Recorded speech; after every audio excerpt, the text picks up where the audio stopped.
Ibihe byiza, reka ngusuhuze nkwifurize amahoro y'Imana.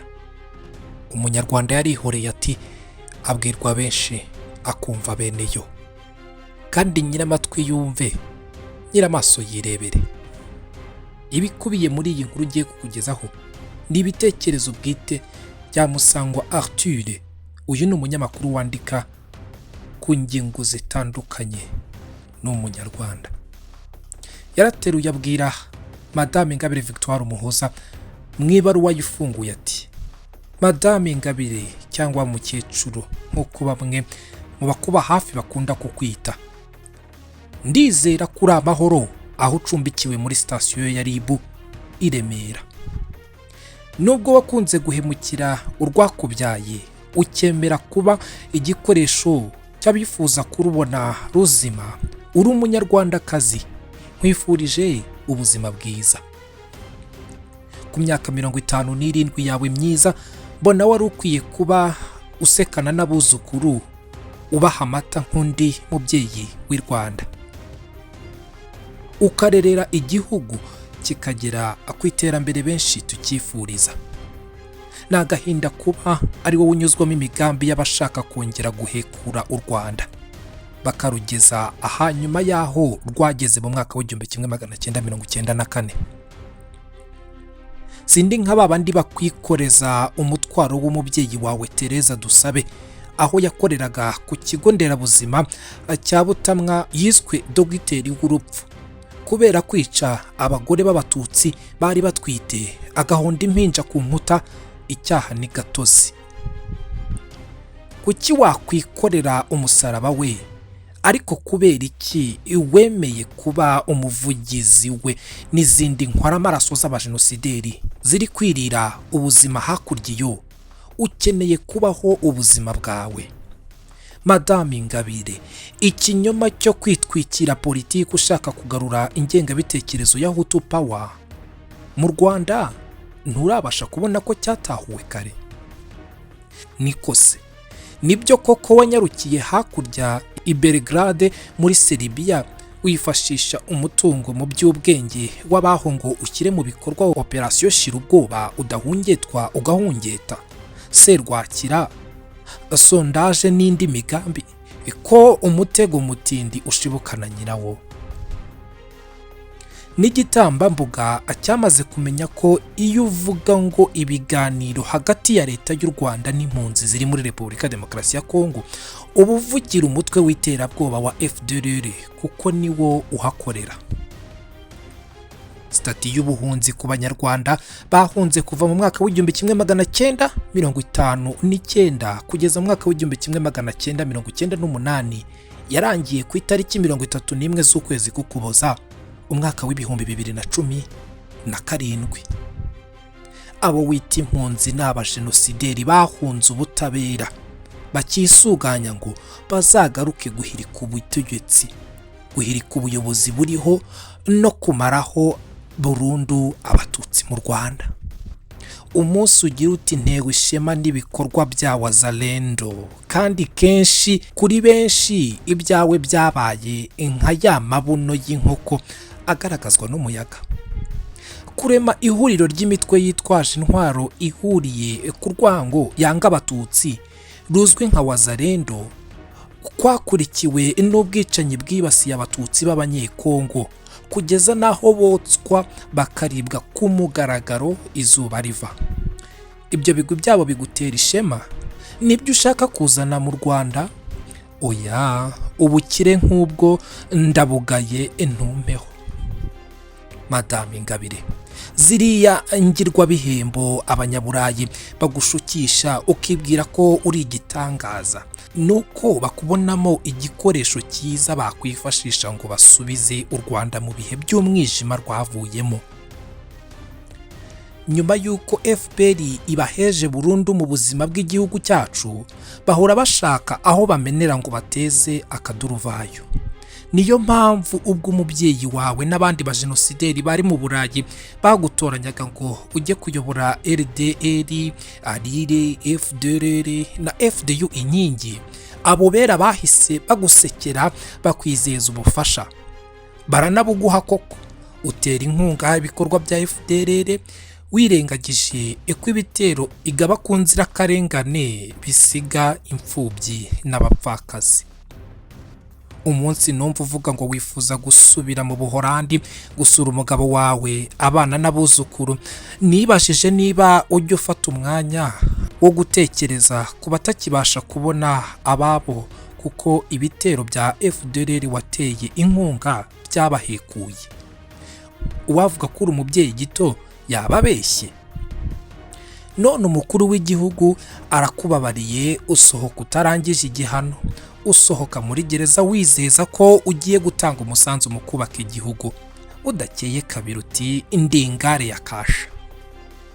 Bariya abadepite b'i Burayi bakubwiye ko uri ikivejuru ku buryo wahonyora amategeko y'u Rwanda bikarangiriraho. Ntawe ukwifuriza gufungwa kuko hari byinshi byiza wakabaye ukorera igihugu iyo udatana. Gusa abakurambere bavuze ko inkubisi yayo iyitarukiriza. Imbabazi wahawe wageze hanze wiyibagiza ko zifite amabwiriza zigenga, witerera hejuru nk'uwageze iyo ujya. Ese wazirikanye ko kuba wahamwa n'isubiracyaha bituma ujya gufungwa imyaka 7 wari usigaje muri 15 wakatiwe, ugakomerezaho n'igifungo gishya wahawe? Wari warahamijwe kugambanira igihugu ugamije kukibuza umudendezo no kurema umutwe w'abagizi ba nabi. Ubu urakorwaho iperereza kugushyiraho umutwe w'abagizi ba nabi cyangwa kuwujyamo, gucura umugambi wo gukora ibyaha byo kugirira nabi ubutegetsi buriho cyangwa perezida wa repubulika, guteza imvururu cyangwa imidugararo muri rubanda, kurwanya ububasha bw'amategeko no kwigaragambya cyangwa gukoresha inama mu buryo bunyuranyije n'amategeko. Ninde wakubwiye ko gukora politike ari ukubuza igihugu umudendezo? Ubundi niba ugambiriye kukibuza umudendezo utakiyoboye, ubwo kikugeze mu biganza hacura iki? Imana izakomeze irengera abanyarwanda.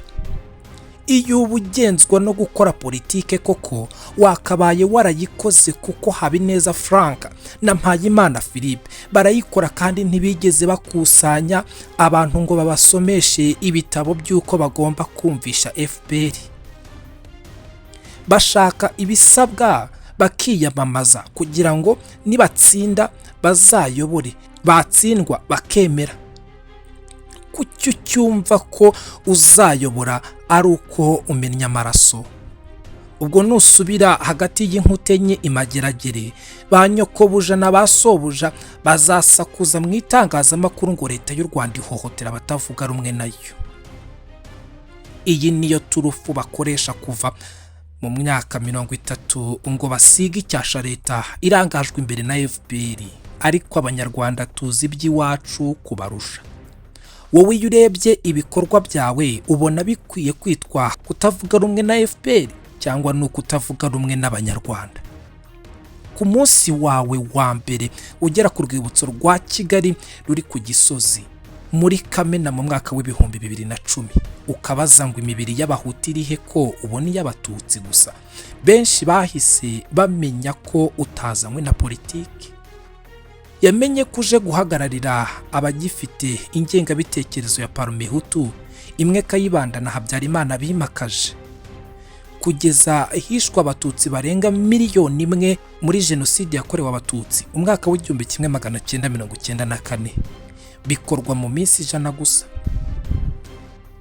Naho wifuza kongera kutubona ntibizaguhira. Twarize bihagije, uzabwira bagutumye bashaka ibindi bakora. Wabeshye ko watandukanye n'ibikorwa bya FDU inkingi ubwo wafungurwaga, ariko n'uyu munsi urayiyoboye kandi witabira inama zayo zihoraho, ukanakira amafaranga abanyamuryango bayo bakusanya ngo bagutunge nk'umuyobozi wabo.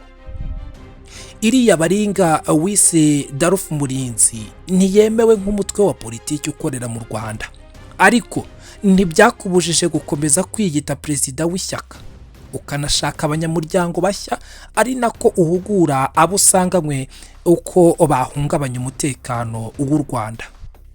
Buriya wumva warusha abanyarwanda tungana utya ubwenge? tukibeshya ko iryo ari ishyaka washinze. Turabizi ko ari ishami rya FDU inkingi mu Rwanda. Biriya basobuja na banyokobuja birirwa batuka perezida wacu ngo ni umunyagitugu, uzababwire ko ari uwacu atari uwabo. Nitwe tumutora ngo atuyobore sibo ayobora. Hari umuyobozi uzi wigeze yanga agasuzuguro kabo ntiyitwa umunyagitugu? Uhereye kuva isi yaremwa kugeza ubu nubona n'umwe umbwire. Hanyuma wowe ushaka kutubuza ituze tumaranye imyaka 31 bwa mbere muri ibi binyejana bibiri, ngo uri intwari, akabe gasekwa nk'akeza koko.